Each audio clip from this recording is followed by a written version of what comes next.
and gentlemen, this is your cruise director, Tyler. Hope you're out there enjoying another beautiful day on board as we sail these high seas. If you've ever wondered what goes on behind the scenes of a cruise, it's time for you to pull up a stool, grab a drink, and buckle in, because you're about to hear stories that no other guests have heard before. Welcome to the Crew Bar in an episode of Ship-Faced, Confessions of a Drunken Cruise Director and Friends. Let's sail away.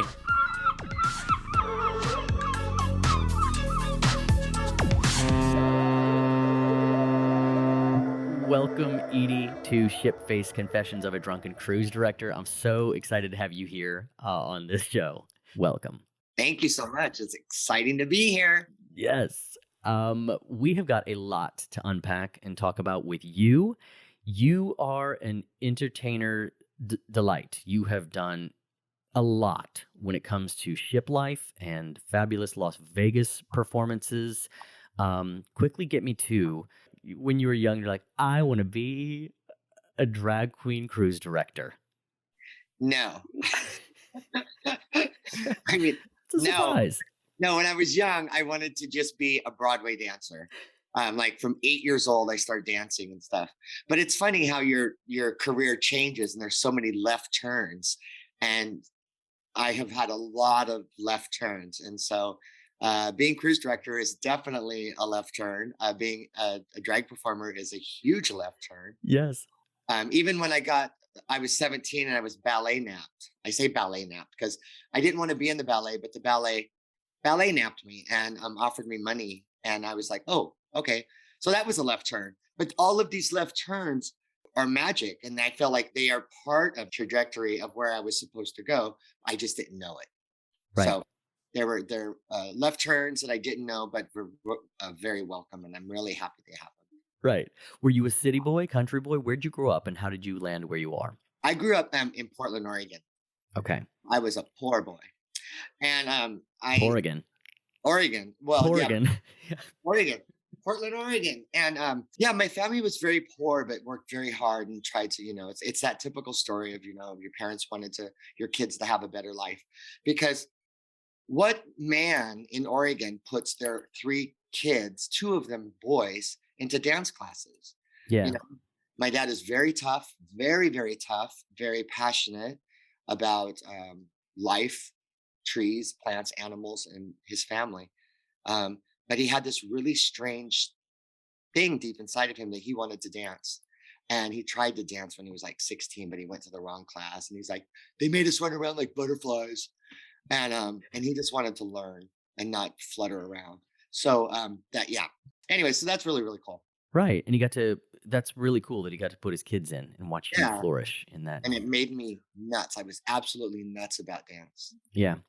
So you started as a dancer then. And did you take that direct to Vegas for performing or did you tour in some theater? Well, I was in the ballet profession for 11 years with 5 different companies across the country. Okay. And then I decided to leave the ballet and pursue my dream of Broadway. And I tapped for a tap company. And this is where my first cruise experience comes in. Okay. I tapped for a tap company in New York City. And I did 1 billion gigs, like just every kind of gig you can imagine. And then I got a Broadway show. And then Cirque du Soleil called. And right on. Yeah. And so that's kind of how it all that's like the nutshell of it all. Cirque du Soleil called, and I've been here now for 14 years. I was amazing. Zumanity. Yes, the Dirty Cirque. Dirty Cirque. I like that. I've never heard that. That's funny. That was a fun show, and I believe I got to see you perform. Now, you are a unique ballet dancer, tapper, drag queen because of your height. You are how tall? Yeah, I'm 6'3" naked. Don't visualize. Where's the link? You're going to give it to our guests after. I'll give you the link. So being that tall, what challenges did that throw into your dancing career and moving into the beautiful role that you played for that show? There was no challenges. I mean, the challenges are physical, that, the strength, your core and stuff, that's the hard part. Getting jobs that made it easy. Because people need the tall male dancers for the females to partner. Right. And so for me to get jobs was very, very simple. And, there's also less male ballet dancers than there are female ballet dancers. Right, always. Now tell me again about your first cruise. Okay, so when I got my job with the tap company, right away she says, "Oh, and I have this ongoing contract with Kennard. So we will be doing concerts around the New York, Connecticut, Jersey, Massachusetts, that whole area, and but also we're going to be going off to do some cruises." So I went on as a ship entertainer. You know what? I'm a liar. This is not my first job. My first job, I can't believe I've totally blanked this out of my head. It's so traumatic. Give Um, me all the drama. and all the drama. My first job was when I was in the ballet in Chicago. I was injured. My shoulder got injured really bad where anyway, so I was really, really depressed and really sad. And it's freezing cold in Chicago. My sister says, "Why don't you just go do a cruise ship or something? Just go stay busy." And I'm like, ew, I would never do a cruise ship. Like that's for people on their way up or on their way out. And I was being a little, Both true. I know, I was being a little snobby and stuff. And then my partner was like, "You really shouldn't stay here. It is depressing. It's hard. You're injured. You're a wounded animal. You're angry." So just one day in that, I called the number, and it turns out that this lady's like, send your resume, and so I did. And she goes, "Okay, I don't even need to audition you with that resume. I just need you now. Can Wow. you be here on Saturday?" And I was like, "Oh my God." So I did it, and I flew down to sunny Florida, and they put me in the show very, very fast. And I did that for 6 months. It's incredible. The cruise things are really incredible, like the sunshine and the water and the ocean and the this and that. All of that's incredible. And I became very addicted. But to be a ship dancer, I mean, we were treated terribly. Now it's Really? much, much better. Oh, now it's much, much better. Okay. Now they don't have to do all the extra duties. They don't have to do all of that stuff. But we had to do all of it. We had to Like? greet people. We had to do bingo. We had to do so many things and the shows. Um, and then, the officers treated you like garbage. It was like, I got pushed off a stool, like, boom, like slammed to the floor. In the crew bar or in In public the bar? crew bar, yes. He's like, "That's Sven's chair." And I'm like, "Sven passed out 10 hours ago. What are you talking about?" Sven's on the ground is his Sven's on the chair. ground. He's probably like fish bait off the boat right now. And so some officer bumped you off of a chair. No, like two hands. All I was doing was ordering a drink, and he was asleep, passed out like this, like Oh was my gosh. with his face down in his arm. And then as soon as he kind of wakes up and sees me, he goes, "That's Sven's chair," and he knocks me off. I go flying. He didn't know that Sven left like a long time ago. It was a lot of weird. Yeah, and after I left that contract, I said I will never do that again. Right, right. It's funny. I've interviewed another like entertainers, singers, dancers, and stuff, and it really varies at this point, ship to ship, fleet to fleet, what duties and responsibilities they will have, as well as just performing. And some of them none. It's an absolute cakewalk, Yeah, and others are performing 7, 8 shows a week, like they're on a Broadway show. yeah. Some of them 2 or 3, and some of them have muster stations and other duties and stuff. So on this first contract, you were treated like entertainment staff, like hosting staff, it sounds like too. We were a ship crew, you know, Right. and there wasn't enough crew quarters for enough for the entertainers. So most of the entertainers were up on in the decent cabins. Hmm. I was way down at the bottom of the ship where the ship goes like this, like the V part. Yeah. Um, it was bad because I was the last one hired, so I got the worst room. But all these years later, because this was 1992, Wow. shut up, you don't have to say it. Like, Earth is cooled, islands formed. Yeah. I'll never do that again. But then now that I'm traveling a lot and doing a lot of cruises and stuff, and I meet all of the dancers, and I just see now how it's changed so much, and Right. it's so much better. I mean, if I was looking for a job now, I would definitely audition. I'm too old to be a ship dancer now, but I would definitely, because it's totally different, and Yeah. yeah, and the productions now are huge and gorgeous, Yes. and they're like Cirque du Soleil-ish shows. Yeah.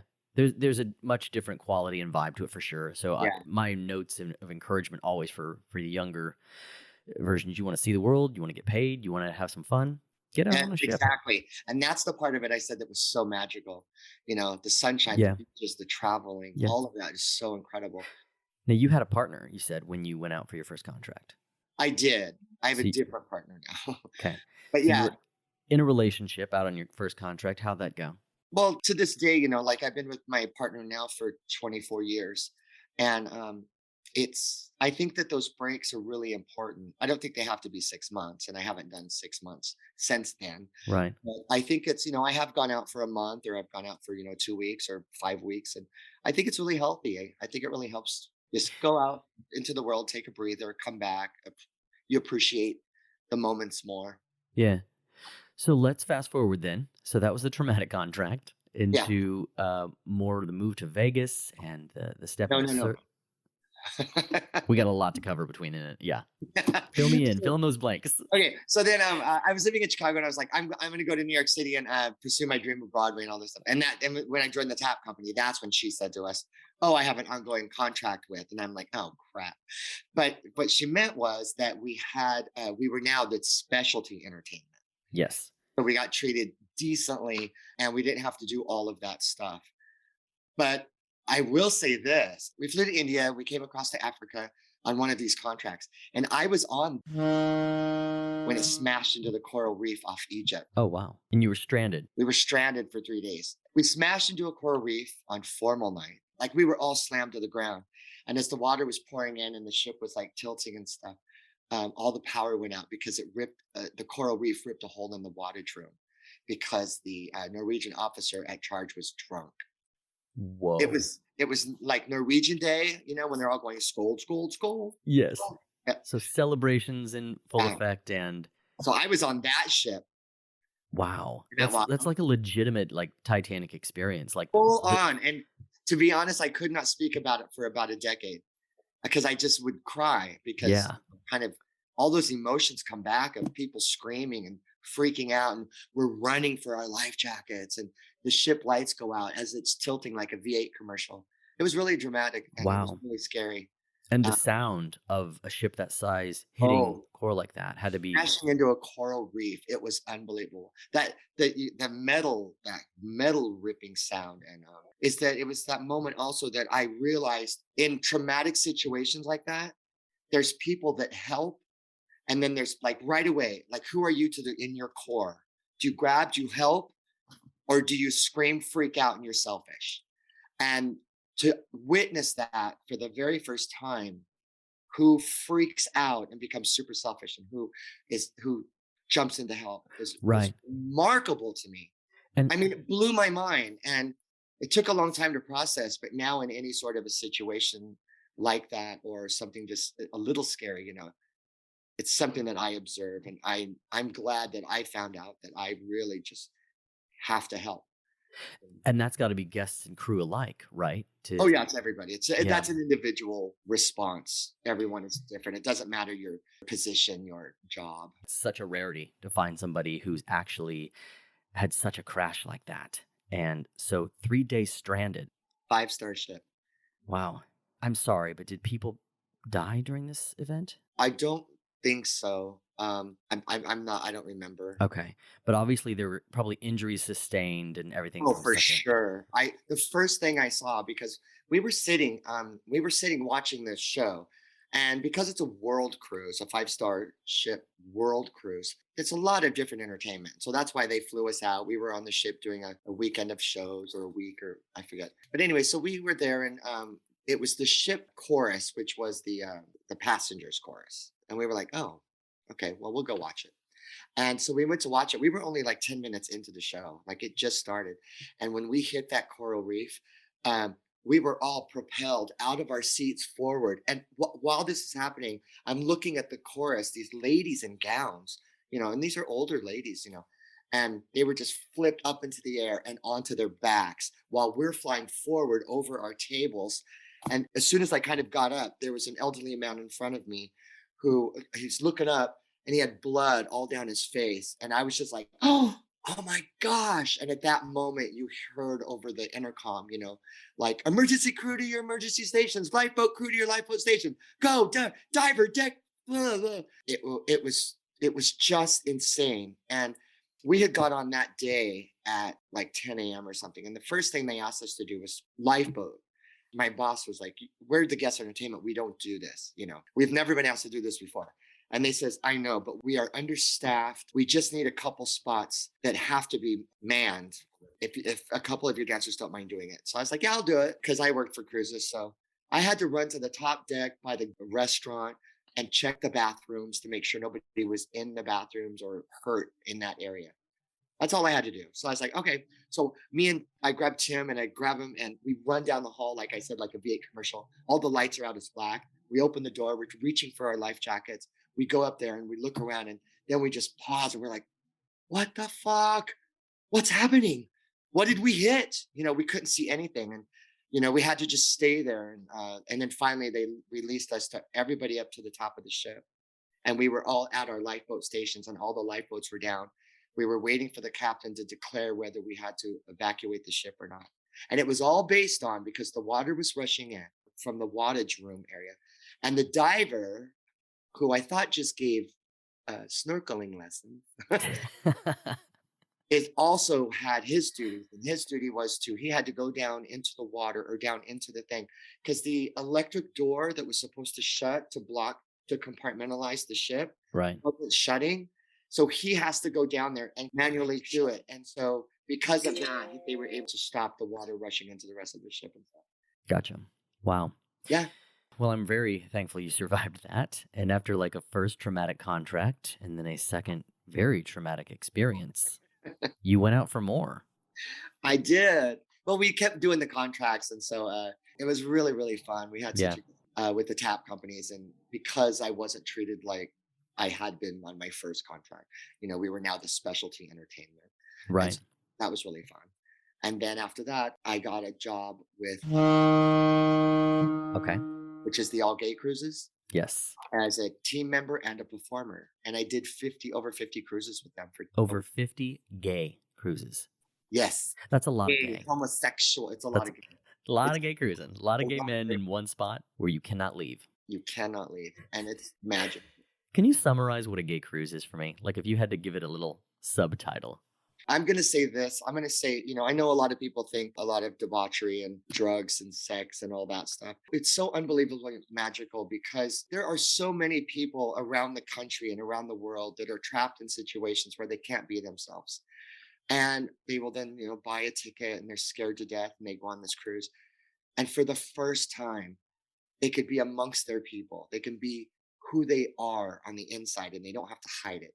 And these are the stories I hear over and over and over again. Rips my heart out, with joy that they're there, but it rips my heart out that they can't be who they are at home. I think that's by far one of the most beautiful things that you could have said here for this show. For a lot of people don't know or understand gay culture in general and the how and the why. Why Pride Parade? Why do they have to be a fully gay cruise and this and that and the other? I was recently at Stonewall. I went to New York to visit, and my buddy surprised me. We popped in there and had a non-alcoholic beverage, but looked at the wall and all those pictures in recognition that this was their option in safety for the first time, some of them in months, to be around other gay people and have an opportunity to flirt, to say hi, to dance, to get a kiss, whatever it be. And for what you just expressed, like so many gay men from all over the world who it's just not literally safe for them to be who they are and have any expression of romantic love or friendship like they desire, to go in a place where they can dance and be free and enjoy such beautiful adventure while getting that at the same time is truly something magic, I have to gather. Well, even somebody like me who is openly gay, and I'm not going to hide it from anyone, I still will go out and I'll kind of, physically or whatever. And so when you go on this cruise ship, for the first time in all of our lives, that we get to be who we are 100%, 24 hours a day for 7 days in a row. And to me, that's really, really cool, Yeah. You haven't done one? You should just do one. I know. I've really been thinking about it in, launching this podcast and because I did lesbian cruises. This is all research purposes, folks. Yes. I did lesbian cruises and they, didn't have much need for a male cruise director, in a way. So I just got to kick back and watch their adventures and I found it beautiful as well to see that same kind of freedom. Yeah. I feel really sad that people will look for the negative in it when there's so much positive. Right. I mean, the positive is just, it's unbelievable. It changes lives. It Right. changes people's lives. And I've got to witness it. And I'm so grateful. Awesome. So describe a gay cruise for me. I think it's no different than anything else. It's just that it's just a safe place for gay people to go and to be themselves. Yeah. Before we get into all the good, I want to address, like we said, it's a place of freedom and liberation. Is there any stories or any time that you've encountered going to these ports of call with a fully gay? Oh yes. There's a couple cruises that when we went to Dominica, our passengers were harassed. They went on some tours, like inner tubes floating down this river and stuff, and people were in trucks and cars tormenting them, and they were scared to death. And we had troubles in Cayman Islands once, where just before we got there, a religious radio guy said the homosexuals are coming and stuff. And so as soon as like everybody went off to their excursions, we were asked everybody to bring them back immediately. As soon as we left the Cayman Islands, the mayor or the president, or I forget what his title is, he contacted the ship in Atlantis and just said, "We are so incredibly sorry. We did not know this was happening. It happened on the radio. It happened at the last minute. Please, you are welcome back at any time." And every year after that, the Cayman Islands have been the most loving, wonderful place. Can I tell one quick little story? Yes, please. So when we landed, when we were welcomed back, there was a little church that was like off from the port. Yeah, everybody had to go out this one entrance of the port and back into this one entrance. There was this little church, and there was a tiny little protest. I mean, tiny, teeny tiny. And but no words were said. It was just some signs, you know. But all the stores and everybody, and was lovely, just lovely. And I came back to I went out shopping and stuff, and I came back, and there was one lady standing there. And I'm going to probably cry. She was standing there, hugging everyone and saying, "I love you. I love you. I love you." And she was a local. And sorry. It's okay. Because I walk in, and I stop, and I'm watching her, and I'm trying to figure out what is going on. Why is she doing this? And so I go back and ask her. And she said she was also religious. And I'm not very religious. But she said, "God loves all of you. God loves all of you. Don't listen to them." She goes, "I have to stay on this island. I have to live with them." She goes, "But what they're doing is wrong, so I want to make sure that I let you know that I love all of you, and God loves all of his children." That's really beautiful. I mean, and I said, "But you have to stay here." And she goes, "Yes, they might be mean to me, but I don't care. I know I'm doing You're the like, right get thing." on board with us. Come I on. know. We've got costumes. Come play. That your story really reminds me of a gay friend's mom that I know. That she's just so compelled to be a part of this free mom and dad hugs at pride parades, Oh, yeah. where so many teens, in particular, their families have ostracized them and kicked them out of their homes. That Yeah. fill a lot of the teen homeless population for that reason. And they just go to these pride parades and with the t-shirts on, free dad hug, free mom hug, and extend their arms. And so many people run up to them to receive love they just haven't gotten from tribes and groups and people that are supposed to be in the name of love with everything they stand by. So that's really beautiful to hear. I think a lot of it too is just that they have to physically see that we aren't the monsters and the crazy, insane, people that these preachers and other people have made us out to be. Right. They're like, "Oh, they're bad, they're this, they're," and they see us, just when they finally see us, they're like, oh, these look like regular people. These aren't just normal people. We are people, So Yeah. I think that kind of changes things too. So it is important that we do go to these places. Absolutely. And I think what they miss is, I mean, you think an entire population of a gay cruise guests, how many professions are represented there? And people with licensing and insurance and roles that they fulfill, all over the world. Every aspect of life is the LGBTQ community. You just get to see them currently dancing and celebrating and having a good time and being liberated in the moment And every where, time we go on, we're on with the crew who is from, all around the world. When we go on, they're like, "Oh my God, this is our favorite cruise," and they're so excited. And, yeah. and they're from all different parts of the world. It's really cool. So tell me, what are your roles and responsibilities as a drag queen cruise director? Basically, to make sure that the guests have a good time and to give them information and to create pool games, to introduce acts. I'm lucky in the sense that when we charter a ship, I get to co-cruise direct. So I'm the cruise director for the charter, Right. and then the ship will have their cruise director. So then I can be a little bit lazy and a little bit just more fabulous because he gets to do or she gets to do all of the intense talks. Heavy lifting. Yeah. Yeah, and all the heavy lifting, and I could just sit there and flourish and have a really good time. And Have you had mostly great encounters with the cruise directors you co-op with? well, I've only done one cruise as a cruise director, but I've done over 50 cruises, like I said, as a team member. And I have to say, after I did my first cruise as cruise director, I I called him.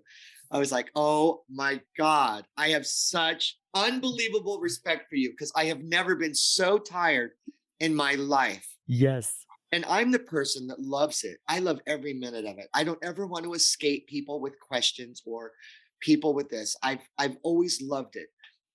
But wow, it is tough. Yeah, typically the cruise director, contracts are much shorter because the demand is so constant and always being Yeah, on. When you're acting as cruise director, when you did that, did you thus get to go up to the bridge and see I the cap? didn't. I did not get to go to the bridge. I was not invited to the bridge. But also, we were in COVID. We were in COVID mode. Okay. Yeah, this was last January. I'm doing my next cruise February. So I'm the cruise director for Vakaya. And Vakaya has these wonderful land trips. And then they have these yachts that they do a lot of over the year, like, maybe a few hundred people. And I'm the cruise director for the large ships. So last year, because of COVID, we did one. And then this year, we start picking up and I'll be doing a lot more. Who stands out as guests that you've encountered? Because for me, it was just this beautiful roulette wheel of people that would land in my life out there. And every now and then you just get a winner that just sticks with you with their wisdom, where they're from, or their freedom, or their oddity. Do any guests stand out to you that you encountered or their stories shared with you, or a couple? There's so many. One of my favorite guests, though, is Bob Garr. And he is the man that worked right arm with Walt Disney, who created all of the animatronics, and he created It's a Small World. He created all of the way that they all move and stuff. So he's Disney royalty. Very cool. I did many cruises with him, and I had no idea. I just thought, this is the nicest guy. And he was like, back then he was in his 70s. Now he's 90 something, and he's still traveling, being the fabulous Walt Disney man. I really liked him because he's so humble and sweet and yet changed the world, Yeah. Who's one of the most wild guests you've ever met? It's the person in the center of the dance floor. Little tornado in the middle of the dance Little floor. tornado in the middle. It's like, oh my God, do they have their clothes on? What's one of the wildest things you've seen while out there? Oh, under the umbrella of debauchery. That's pretty wild. There's some kooky people. There's kooky people that, you're just like, how did you get here? And, they have to be escorted off the ship because they've done something weird or like crazy. Like what? Like, oh, I don't want to say. Do I want to say on this? Just like creepy? Like weirdness? That's disgusting. Like somebody, do I say this? Uh-huh. Take somebody off the ship because he was in his room and he thought that the light on in the TV, TV on, TV off, the light, he thought it was a camera and he thought he was being watched and spied on. And we were like, no. And after just calming him down that wasn't the case, it was just the on and off, we can remove the TV if you want. Then pooped all over the walls and smeared poop all over the inside of the cabin. Wow. I told you I should. Yeah, that took a twist. I didn't want to. I didn't expect that. Oh my God. And so there's just some weird people sometimes, they just shouldn't be out. Yeah. There almost should be like a a few questions asked before we put you out Yeah. on a ship with a bunch of people with no And escape. and I think people think that, like, I had an elderly man once, um, crying, like crying because he couldn't get sex. And I'm like, well, this is not a sex cruise. Right. It's just a cruise, and he goes, well, I thought that I was going to get sex. And I'm like, Purchased with my ticket. yeah, yeah. And I'm like, no, sir. No. That's, if you hook up with somebody or do something, you're an adult, you can do what you want, privately in your own room. But this is not a hookup thing situation. We're not a sex agency. Oh my God, I couldn't. He just wouldn't stop, and I had to deal with that. That was fun. Yeah. Yeah, lots of crazy stuff. Well, that's the thing. Same with so many walks of life. Of course, they're gonna come on board and be out there. Have So you had any deaths? I did. The demographic of the ship that I was working was pretty much 65 to death. So it wasn't a surprise to get to a port of call and see, once all the guests got off, see a little trolley going by, taking them to off the ship or down to the, this is where they kept the flowers also. Just, Oh God. and then, a couple of life flight situations. But yeah, for me, I kind of saw a lot about. What about you? Did you see any like heavy accidents or death stuff out there? I I didn't see it, but yeah, it happens for sure. Like a man overboard? Oh yeah. Oh yeah, we've had that. Oh, and once, my very first contract as a ship dancer, we were in the Caribbean, and there was a boat that was not powered anymore, and it was like a, I don't know, small boat, but it had like 60 Haitian immigrants trying to get to America, but the boat had stopped working, so they were just at sea, and a lot of them died. They were dead in the boat, while there were others that were still alive, and the winds were really bad, like really bad, and the waves were so. The Coast Guard asked us to block the wind so that the Coast Guard could get in and try to rescue those people. I mean, that was crazy. We're all looking over the edge. Right. We've got our And Mai Tais in hand, and we're just like, what is yeah, going on over there? oh, it was heart wrenching, just Yeah. heart wrenching. And also, once we were pulled up next to Queen Elizabeth, and I saw her in the Bahamas, And her corgis? and on the Britannica, her ship. Wow. We were right next to it, and we watched her leave the ship, get into her car, and leave. And it wasn't far away. It was really close. It was so cool. You got to see the Queen of England I got to see the. disembark. I did. That Did was you awesome. wave? Oh, we were cuckoos. We were waving like crazy people. I can't imagine the roar of that ship watching. Oh yeah, it was so fun. Awesome. How about a port of call? You sound like you've been everywhere, like India, Africa. What's topped your charts as to like land adventures? Because so much good stuff happens on board, but when you get onto land and some of these cool places you go and experiences, what's some of the most fun you've ever had or just magical spots you've landed? Where do you start? Where do naturally the beaches, beautiful beaches like Bahamas really have really beautiful beaches. I love the Mediterranean. That's such a hard question. I know. It's so hard. The one that I hated Yes, please. was we sailed into Germany, and then you take a train into Berlin. And that train was like 5 hours each way. And I'm like, this is stupid. For a Why port is of call. this a thing? This shouldn't be a thing. I spent all day on a train. Oh, I will never do that again. And I got served cold fish. I will fly into Berlin next time. Yeah. Awesome. What do you think people don't know about cruising? I find that most people are afraid of being trapped on a ship for a week, and I think they don't know that it's basically a floating mall, and it's like there's so much space, and they're afraid they're going to be claustrophobic, and that's not the case at all. I mean, there's just never once did I ever have that feeling. Even when I was my first ship, when I was at the bottom of the ship, like below Right. sea level, you know, um, that's the biggest thing that I'm constantly telling people. They're like, "Oh, I couldn't do that. I couldn't do that. I'll freak out." And I'm like, "It Yeah. will change your life. Do Yeah. it." It's funny, like everybody I've talked to, even if it's years ago, it's still stand out for a time in our lives where there's just something indescribable in that human experience that unless you do it, you don't know how to kind of relate it to its full extent of what you feel. Exactly. And Exactly. You got theme music going in your heart and your head the whole time. Yeah. Yeah. It's like drag. Tell me. Have you done drag? I have not yet. Oh, well, see? You judge it from the outside, but then you don't know what it's really like. Yeah. What is it like in those stilettos? I'm coming to California. I'm putting you in drag. Please do. You're welcome. You're welcome here I should anytime. you wear. 8.5. Oh, those are tiny. I know. I got narrow little feet. They move God, you quickly, got though. little lady Let's not get it feet. twisted That's here. It's perfect though. You have more options. Yeah. 'Cause I wear You wear 12?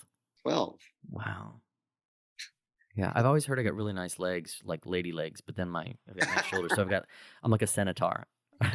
But So funny. as you know, this is called Confessions of a Drunken Cruise Director, and like a lot of my sobriety stems from my struggles out there at sea. It was definitely in Vegas as well, in my years there, that I'm just like, you know what, things are going rough here.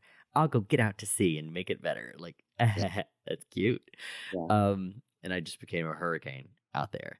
Yeah. And obviously that was my struggle and everything going on. But I was talking with another guest recently about how, just for crew in particular, when you're actually staffed on a ship, it's just so available and ready there because it's a like bubble type life and there's nothing else to do. What are we doing? Crew bar, or go to this bar, that bar. And when you have an expectation of hosting guests and all that to pop into bars and mix and mingle, back in the day, they used to have entertainment staff that were simply on board to dance with the guests or entertain the guests. No, not in that way. Yes. Really? Yes. If so be it that to court in a way that never spoken, I don't think in that regard, but it was a noted. I want that job. Well, do you? There's some. That's true. I guess you don't get to always pick, right? Right. But I never got to see much drug use on the employed side of things, but always knew that like some good cocaine or Molly or things were rolling through with some of the guests and stuff. Did you witness any of that with yeah, of course. I didn't witness it, doing it. Right. But when people are like, and I'm always thinking, how did they get that on board? Right. And we've also been like we went to Puerto Rico once and they brought the dogs on board and people were taken off the ship and there was what caused that? Some alert to the Puerto Rico that there was drugs on board or something. Gotcha. I don't know. That's always what's so unique about that as well as maritime law and how different or lacking it is in compared to land laws, and sometimes anything can go out there. This isn't a drug story, but it is an interesting story. I like those. We were dancing a tea dance on the top of the ship. It's like, 4:30, 5 o'clock. And all of a sudden there was a strange announcement that interrupted the tea dance because announcements don't happen during. What's a tea dance? Oh God. Back to the basics. Here we go. In the gay community, they love to do afternoon tea dances, usually on Sundays. And that's so that you could get like a full weekend of drinks and stuff. It's basically like a happy hour. Okay. Early drinks so that you can get to bed early and you can wake up and be functional at work on Monday. Okay. And so tea dance is a Sunday thing. And it's kind of like the Queen's tea. Queen has tea every day at 4 o'clock. So it's a tea dance and it's very, very, very, very popular in the gay community. So we would do them on the ships, but we did them daily, but usually tea dances are on Sundays. Anyway, so there's this announcement out of nowhere. Is there a urologist on board? And we're like, a urologist? What is this about? Well, it turns out that this 21-year-old boy, is on the ship and he put on a steel cock ring. And then I don't know I think he did maybe some drugs or something. I don't know, but he got such a raging hard on and the steel cock ring was really gripping and that he could not get the cock ring off. And he was in pain. I mean, so he goes down to the ship doctor. So the ship doctor's like, I don't know what to do with this. Ow. And I'm like, I do. Here's a line of urologists that do. Exactly. We need to see some papers, gentlemen. Nobody knew, but of course there was a urologist on board. And so he goes down and he sees the situation. And I don't know. I just find it so funny. So he asked the doctor if he had amyl nitrate. And I'm thinking, I'm thinking, oh my God, you have a 21-year-old with a raging heart on and a cock ring, and now you want poppers. But anyway, it turns out that he goes, the doctor did not have it, so he went to his room and he got some poppers, and he made the kid take poppers, and basically, as I understand it, it dispersed the blood away from him. Gotcha. So poppers is like a sniffer thing that helps the vascular system relax. Oh, yeah. And okay. So that did it. That did the trick of getting it loosened up. Yeah, it's just such a visual story. Did he learn his lesson or did he put it back on like on Wednesday? I don't know. I think he's probably afraid of cock rings at this point. Yeah, totally traumatized. Yeah. I don't know why I told you that story. You can edit that if you want. Oh, no. That's a keeper. Welcome to Cock Ring Cruises. Yay. Buy the snap-off kind. The snap-off kind. Seriously. Yeah. Good God. That's scary business. Yeah. Amazing. How much longer do you see yourself doing this? The thing about cruising is that I'm addicted. I'm just lucky now I get to get paid to do it. When I first started, I was just a team member and I didn't get paid. But I got a free cruise, and all I had to do was, run around and have fun and be nice to people. It was so awesome. And then I started getting paid as a performer. I know that when it all ends, I know that I will still cruise as a passenger. I know that. I know it because, as you know, and probably so many of your listeners, that there's just nothing like being at sea. There's nothing like being at sea and seeing the ports of call. And I've never done one as a passenger. I've never done one like with a group of friends or family or something. I'd be really curious what that's like. It'd be fun, I think. Or would I be bored?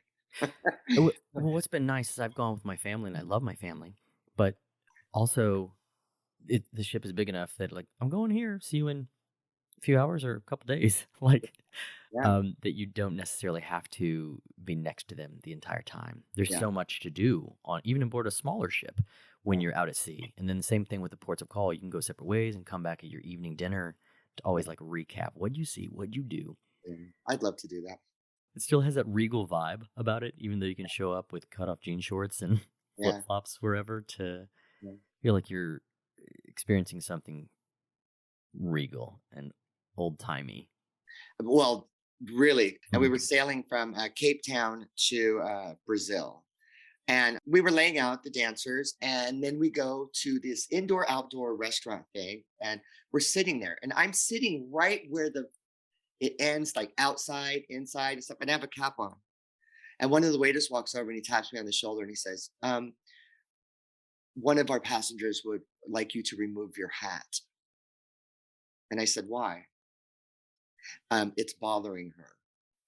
And I said, but I'm outside. And he goes, well, you're kind of inside. And I'm like, I said, we're really having this conversation? Like, we're all at the pool. It's pool, And I look over at her and then she looks away. And it felt very like old school Titanic. Like, you're not wearing the right thing. And, it was so shady and stuff. And I just stared her down the rest of the lunch. I took it off. And I was just like, I know who you are. I see you, Dawson Bucator. Unbelievable. The audacity of a hat indoor. Some cruisers absolutely take formal night so seriously that they get decked out. Yeah, which is fun. I mean, yes, we don't do that on the gay cruises. We don't do formal nights because there are so many costumes that we bring that our luggage is already full, and then to like have to put a tuxedo and hard shoes, and we just take that part out of it. You can do it yourself. But what are some of the themes? There's a fun one that's wear the color of a stop sign. And the stop sign is you wear green if you're completely available and ready for fun. You wear red if you are not available. Maybe you're married and you have a monogamous relationship. You wear red. Yeah. And then you can wear yellow if you're somewhere in between. Let's have a chat. We can discuss it, Open for discussion. Yeah.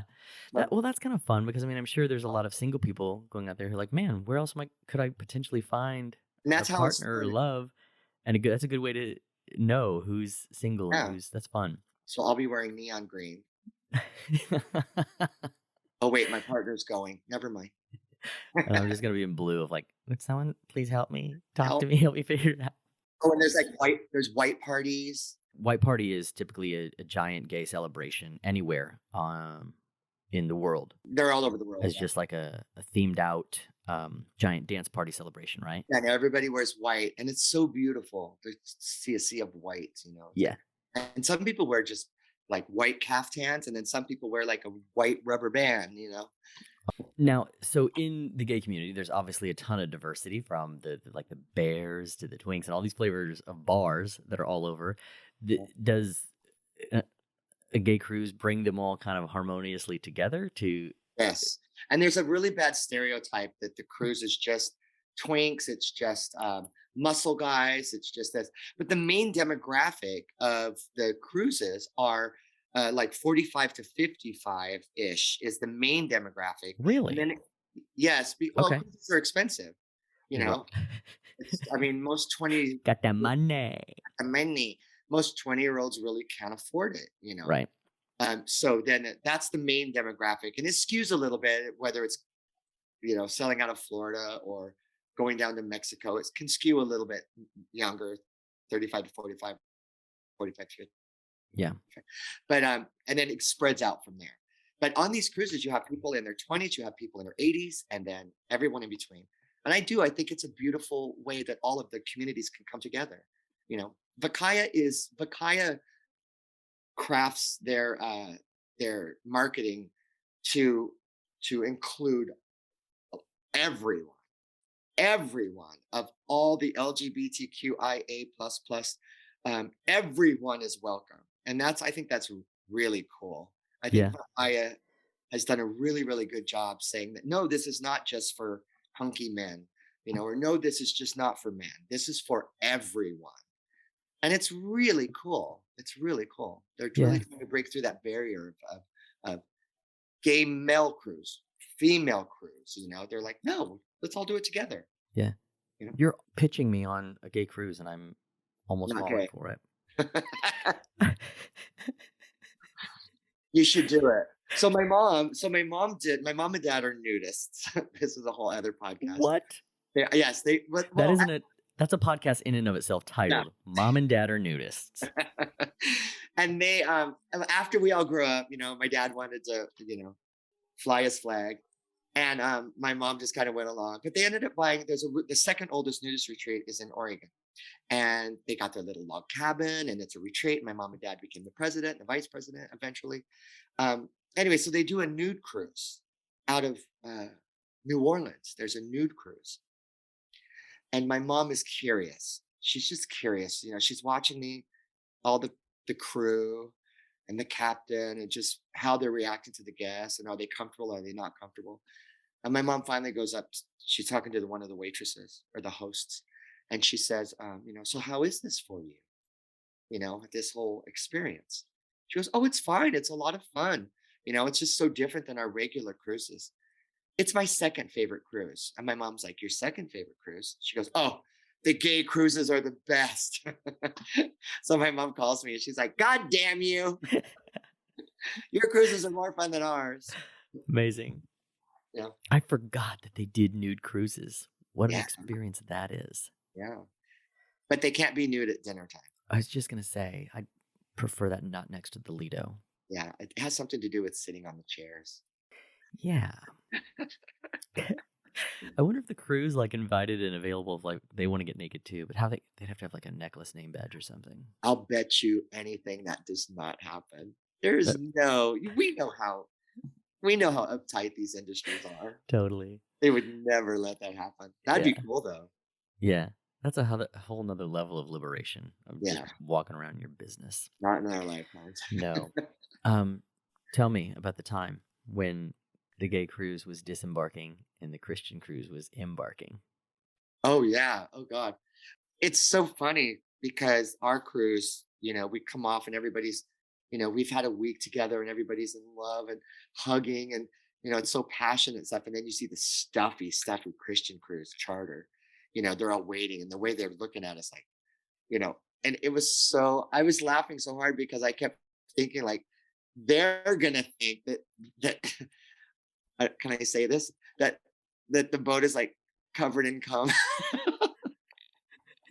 Covered in And then sin. sin, yes. Sin is a better word, yes, covered in sin. And that they're all of them Liquid are gonna sin. go sleep in those beds. It was just so funny. Their faces were so hilarious of just like, what is leaving the ship now? So, sorry, you're not gonna be able to air this podcast. Oh, we've got a lot of editing to do. Oh no, we're gonna let this freak flag fly. I love it. Good. That's hilarity of all the variety that goes in and out of one ship and how Well, they the cruise crew and the differently. crew was not. You're going from one extreme of pure joy, Right. crazy insanity, fun, and now you're going to go to a cruise that's going to be very. I don't know what word I'm looking for, but it's going to be less fun, much less fun. Yeah. Well, I experienced a couple Christian charters as well, and they can be a lot of fun. Yeah, They can be, but I don't definitely not. doubt it. I haven't experienced it, but I can imagine.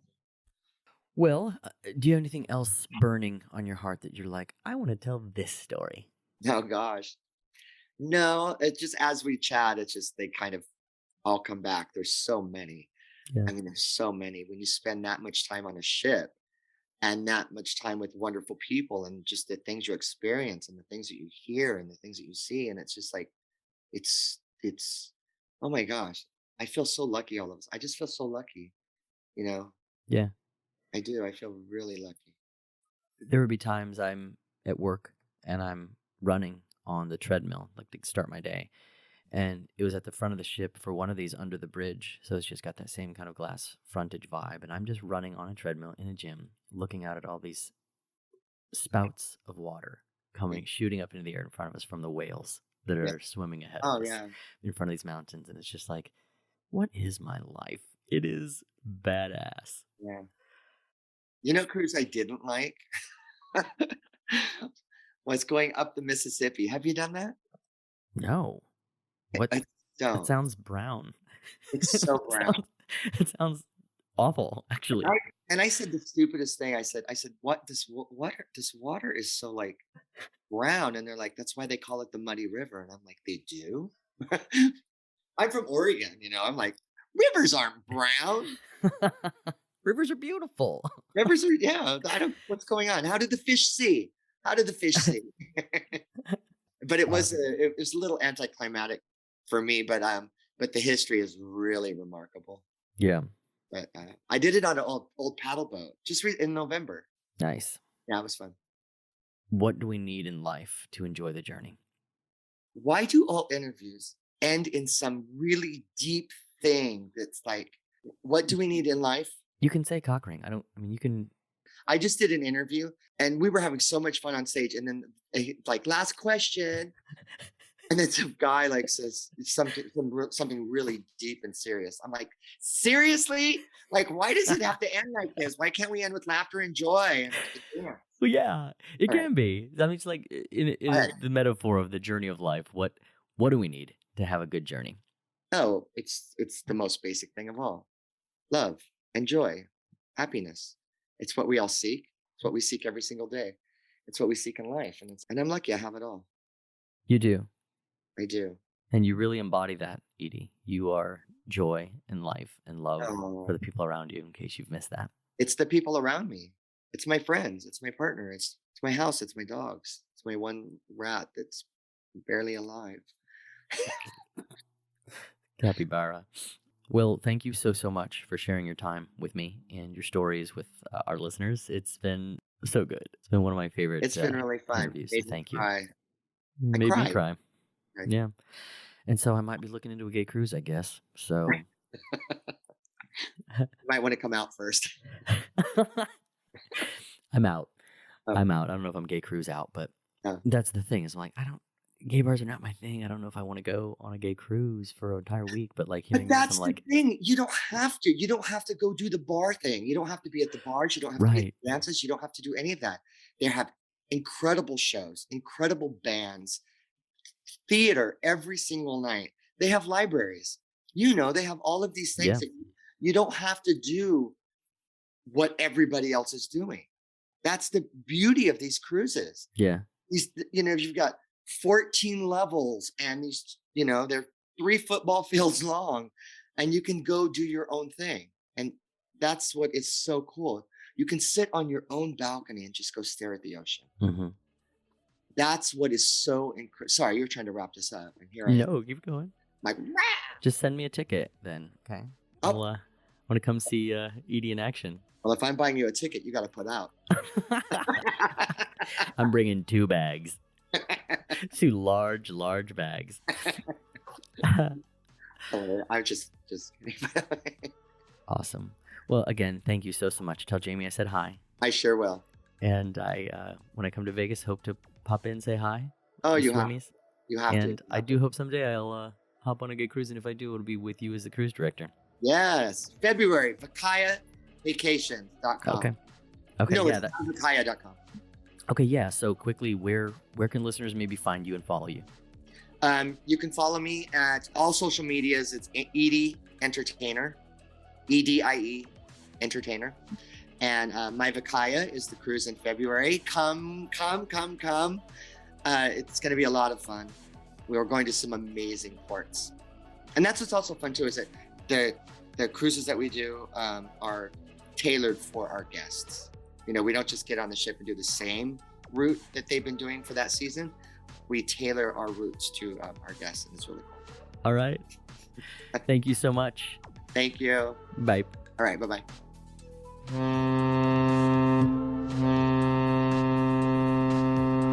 Thank you for listening to this episode of our Wild Stories at Sea. If you have any crazy endeavors out on the Big Blue, email me at cruisedirectortyler@gmail.com. That's cruisedirectortyler@gmail.com. We would love to hear your stories, either on board or from the crew bar. And that's it for this port of call.